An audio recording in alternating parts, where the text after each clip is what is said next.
Eu sou a ressurreição e a vida. Aquele que crê em mim, ainda que morra, viverá.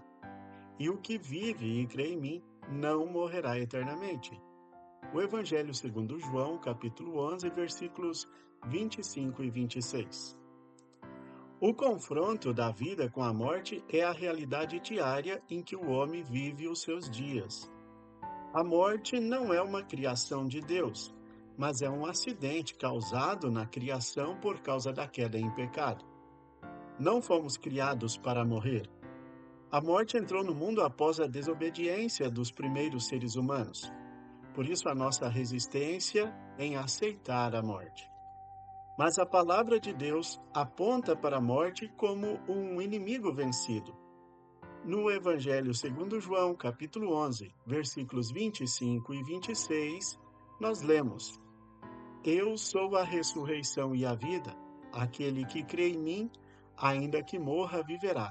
E quem vive e crê em mim, não morrerá eternamente. Essas são palavras do próprio Jesus Cristo. Mas sendo a morte um inimigo vencido, a morte ainda desperta a lembrança do pecado, porque a Bíblia nos diz: o salário do pecado é a morte. Romanos capítulo 6, versículo 23.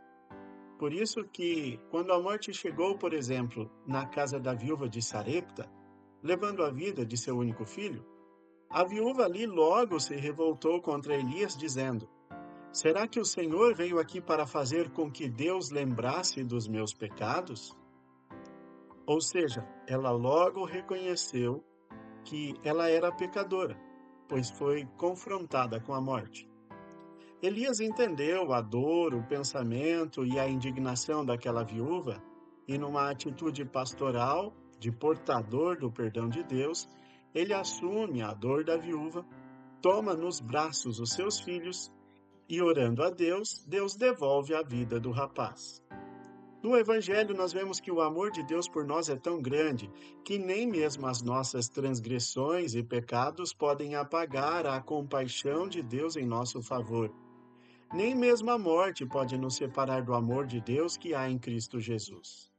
Esta compaixão foi quem levou a Deus a enviar seu único filho para assumir as nossas dores e encarar a morte em nosso lugar, e vencendo-a com a ressurreição, nos dar acesso à vida eterna.